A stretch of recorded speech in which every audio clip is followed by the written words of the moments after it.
Light, very light, only for your reference.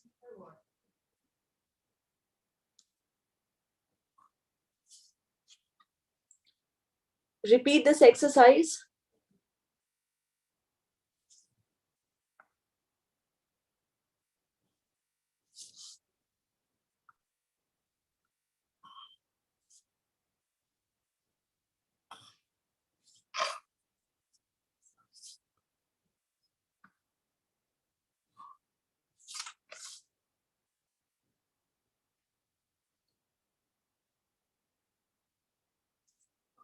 Okay. Keep another paper handy so that you can write down whenever you need to. If you have anything to write down, if you have anything to take notes from, you can write it down. Like, what have you used so far? So far, fundamental patterns. Using the fundamental patterns, you convert them into design. From these design, you club them together as if you're making one sentence. You club these sentences as if you're making a paragraph altogether, which is like from one design, you converted this in, from one pattern, you converted this into a design. From this design, you place them in a creative manner. Here, now you make multiple such designs and then you place them inside the grid. You make them as a full mandala. So this one, which is a fundamental pattern, is the alphabet of mandala. From here, your journey begins. And you are writing down the fundamental patterns here in this sheet so that you would know that this is the basic thing. From here, I can take my designs, inspiration of my designs. Circle. As and when you are drawing, I'll keep telling you. So right now, what I'm going to do is I'll just zoom in a bit 1 second.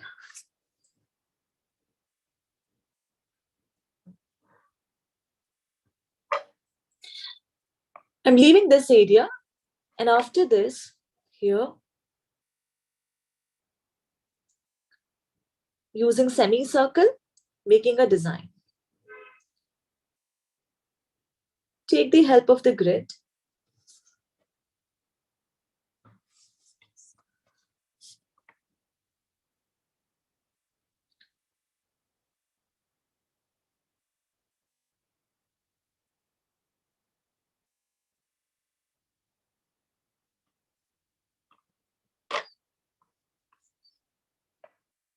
You do have space here in the center, making a circle here. Any art has two things, aesthetic side and the meaning side or the philosophy side. Aesthetic side is something that we can't mess up with, and philosophy side of it is something that in Mandala you have quite a lot. So you are going to work on both sides, which means you are going to use both sides of the brain wherein you are going to do a lot of calculations, planning, and you're also going to do a lot of creative work. Okay. After this, what we will do is leave some area. 1, 2, 3. I'm leaving 3 areas.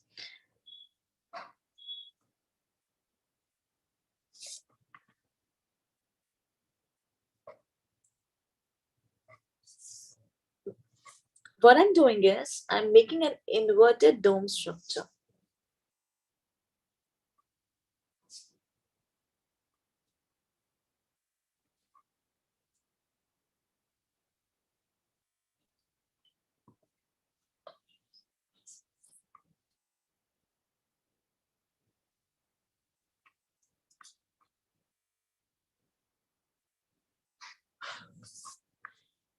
Most of us struggle with maintaining symmetry in mandalas, especially when it comes to dome structures. We struggle quite a lot. So, people, if I can have your attention for just a while, when you're making dome structures, make one side at a time, just one side at a time, and then another side at a time. What happens is our brain remembers what is recent, and you're going to be to make less mistakes in maintaining symmetry when you are doing that thing, and hence this is a better idea compared to this thing. Here the chances of making mistakes are more. All right. You can nod, say yes, no, something so that I will understand. Okay. Thank you.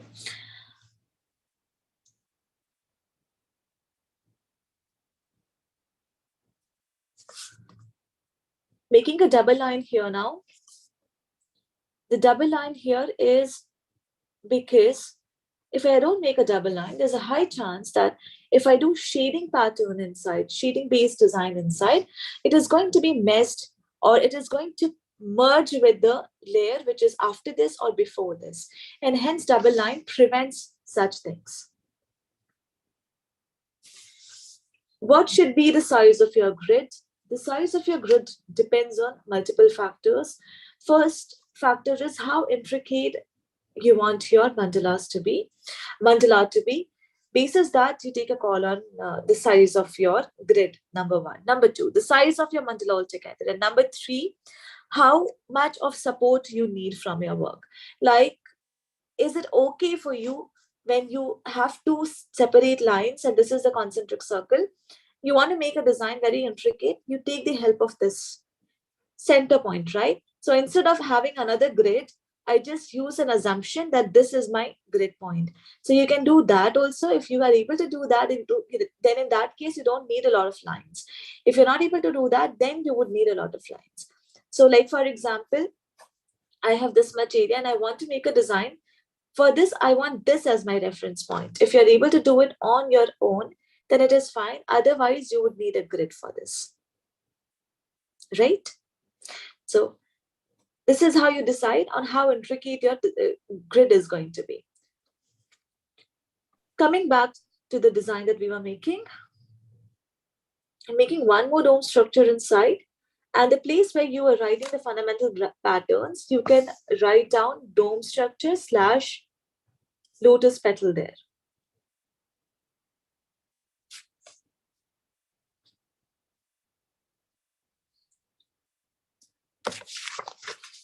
First was circle, second is lotus petal.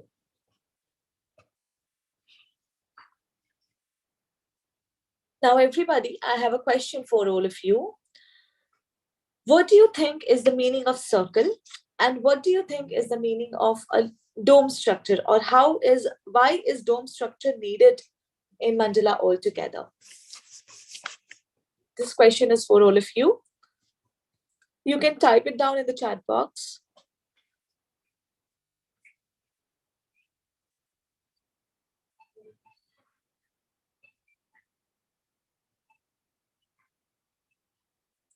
And if you did not understand the question, you can ask. Repeat the question, huh? So I was asking you all to write down the fundamental patterns in a separate sheet, which we wrote circle. We have been using circle, right? And lotus petal. We did use a lotus petal in this part.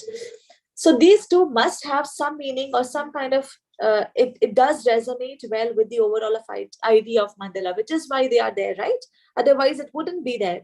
So what do you think is the meaning of a lotus petal in mandala, plus as well as what do you think is the meaning of a circle in mandala? You can think about it and write it down in the chat box. And also, people, the palace, I guess, very beautiful. I mean, I really like that you went a step ahead, you thought about it. So nice, Dipali. And people, there is nothing like right or wrong. Don't have the inhibitions of what is right, what is wrong, or if you are going to say something, it might turn out to be wrong. Don't think about these things. The more the more you participate in things, the better is the learning for you. Sonia, what do you think?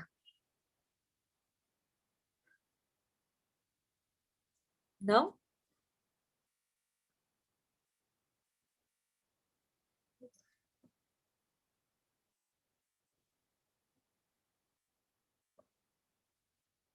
Circle, I guess Rangoli, okay.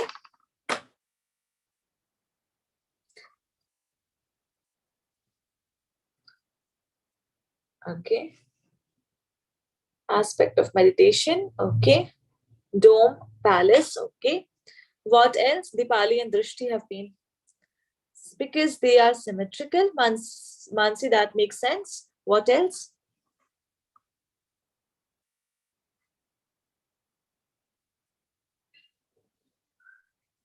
What else do we have, everyone?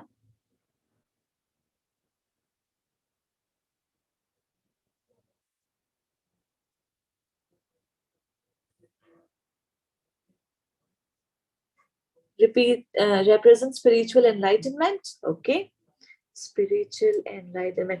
Okay, Vanshika, what are you talking about? Are you talking about a lotus or are you talking about a circle?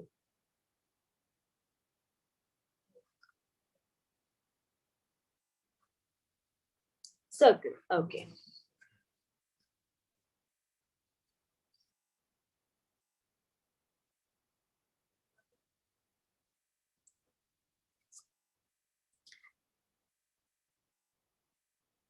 Mansi, you start. Sonia, you start. Let's continue making the designs.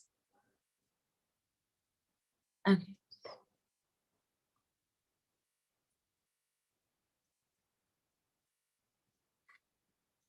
I'll keep taking your answers. Circle don't have corners. Lotus different from each other pattern wise. Okay. Meditation. Okay.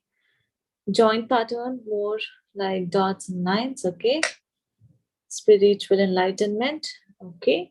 What else do we have?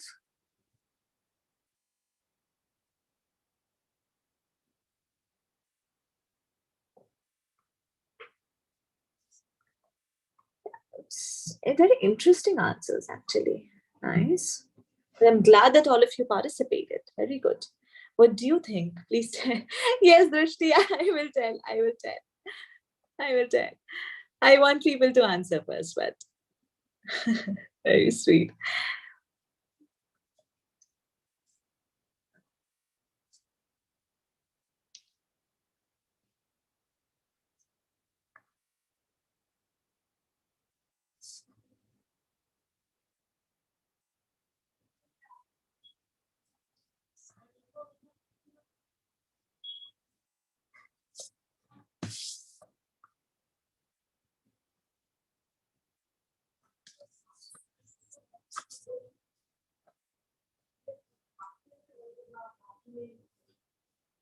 Any more answers, people? No. Okay.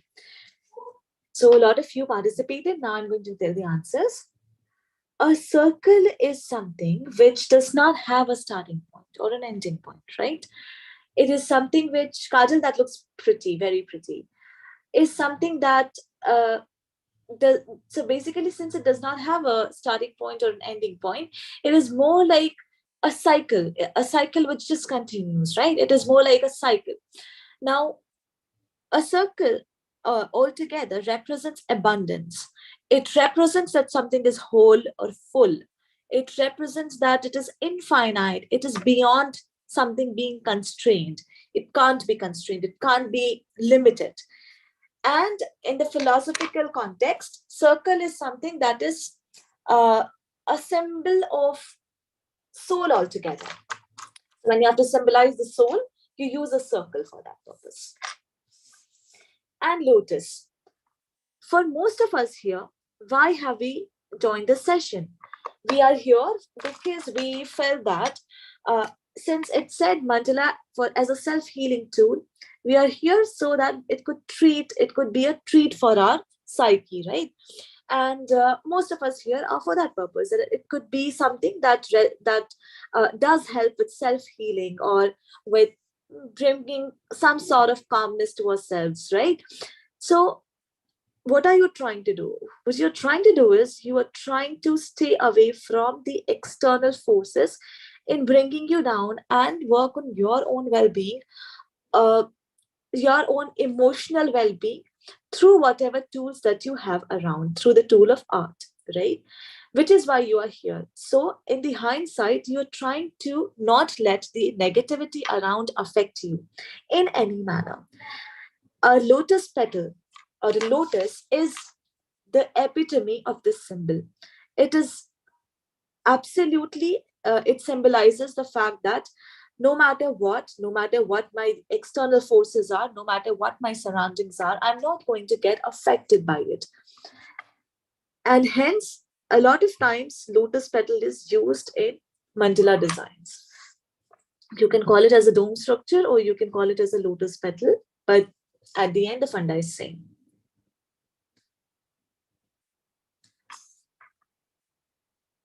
But I quite appreciate the creative answers that all of you gave. It actually was like you did think about it. So yeah, congratulations that you did think about it and not just let it be.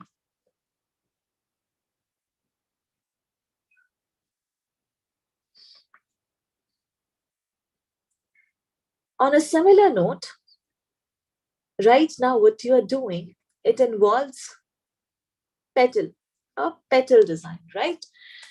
Which means this or this. If this is this, the petal design, the petal design is just an inspiration that you take from nature itself. Yeah, now it's visible. It is an inspiration that you take from nature, and hence you use that in mandala designs. If it is inverted, then you say that you are making a drop of water from the ocean of knowledge. So both are equally acceptable. It can be a drop or it can be a petal. Now, if you notice, all of these are placed in creative manners together to give it a meaning in terms of aesthetics, in terms of how it looks, right? That is what you are trying to do. So, like I was telling you, it's like learning a language. Uh, Yogita, you there? Are you there in the session? Yes, ma'am. Acha, Yogita, I might need your help in reading out a message that has just popped up. Okay, sure, ma'am. Thank you. Okay, so ma'am, Dipali is asking which pen are you using right now? Right now, I'm using a permanent marker, and this I'm using because it is very dark and you will be able to see it properly. It is not something that I recommend for your creations. It is only because I have to teach I'm using this. If it was not for teaching, I would have used fine liners. For my projects, I use fine liners, not the markers. Ma'am, Aradhya is asking, I am new in the class, so I have a question that when is the next class? Aradhya, Yogita is the right person to answer this. She would be answering this question towards the end of the session.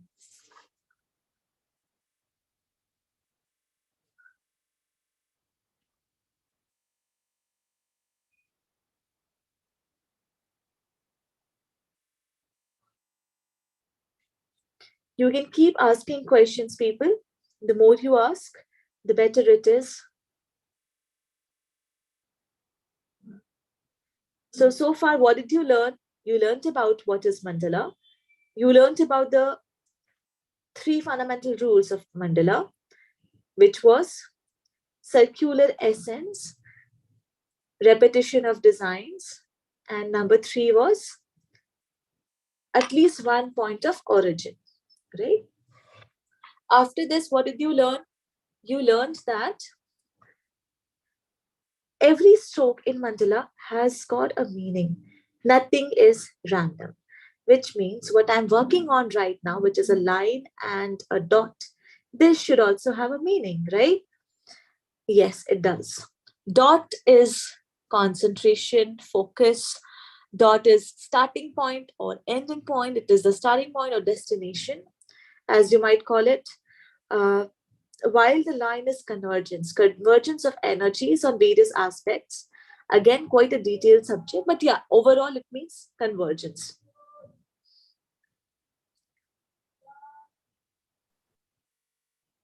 Aradhya is asking, can you teach how to art on canvas? I can teach that, Aradhya. Like I said, Yogita will be telling you about the details of this towards the end of the session. So you can just stay back till the end and you will have all your questions answered.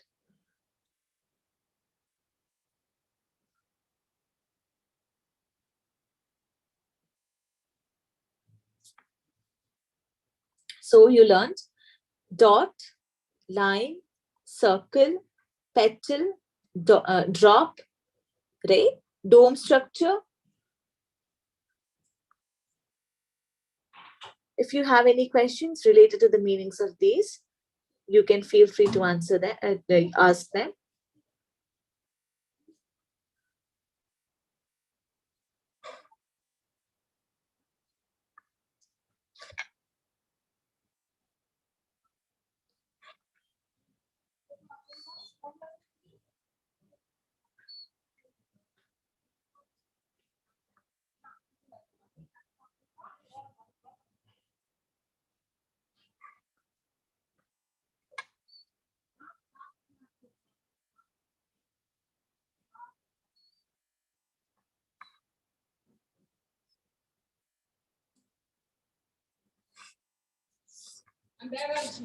Overall, there are three broad segregations in the world of Mandala.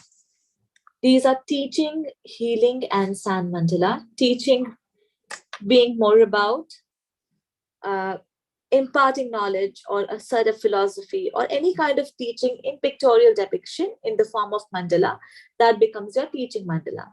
The third one is sand mandala, which is more of a community practice where group of Buddhist monks come together and make big pieces of mandala, which can last up to 50 hours of work, or 15, 16, 17, 20 people, 20 monks together working on big pieces of sand mandala. And after the creation of the entire thing, they erase it permanent. It is not for permanent uh, withholding, or it is not for preserving them permanently. The idea is to convey impermanence through their.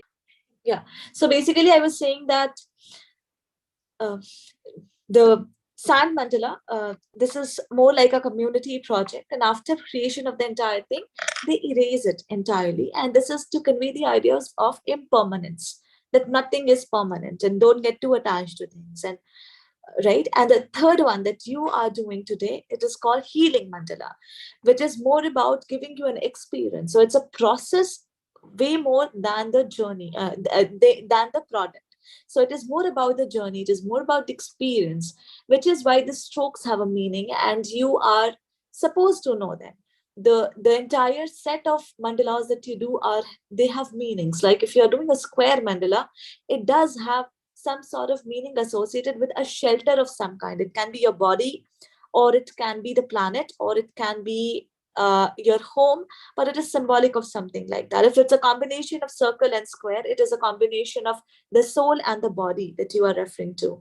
The chakras, they have their own meanings too, right? These seven chakras also have their uh, meanings quite in line with mandala itself. So healing mandala is all about experience, and which is why it is also called self healing mandala. On this note, and since you have a lot of questions in the chat box now, some of them are directed towards personal chats here. Okay, I will read your messages in just a short while. But in the meantime, I would hand over to Yogita. Yogita, you can take it up now. Huh. Okay, ma'am. So, ma'am, should we give the details of the masterclass? Yes, Yogita, we can give it now. And can I show them your pictures of your artworks? Yes, we can. So you can just mention about the content, and maybe after that they can see. Okay. They will understand a little more from there. Okay. Okay. So I'll just add myself a spotlight also. Okay. So everyone, how is your session going? You can type in the chat box. You can unmute anything. Yogita, are you able to see Kajal and Vanshika's works? Yes, ma'am, I can see that. Beautiful. Okay, awesome. It's good and super, very nice. Okay, so all the chats are flowing. Okay, it's interesting, nice. Isn't it therapeutic? Very calm and peaceful session. It's so good. Okay, great. I can see Jalpa's work also now. Great. I think everyone is having a wonderful time, right? It was so good. It is so good. We have a lot more. Okay. So how many of you are interested to continue these sessions with ma'am? As Aradhya was asking for another session, right? So how many of you are interested to continue your art journey with ma'am? Informative and calm. Exactly. Yes. Okay. Harita is okay. So many people raising their hands. Okay, great. You also can type me in the chat box, because for everyone who is interested, I do have something for them. Like we do have something for them. Okay, Bhav. Okay, so many reactions, so many. Yes, great, amazing. Okay. So for every one of you, we have more sessions with ma'am. So which is a master class. So now you will be wondering like what is a master class? When is it, right? So what I'll do, I'll just share the details of the master class with every one of you so that you also know about it. So I'll share my screen to give you the details. So do watch your screen carefully, listen carefully. In case of any doubt, we will be helping you out. Okay, I'm interested in learning this beautiful art. Great, Dipali ma'am. So we already have so many people interested for the master class. So I'll just quickly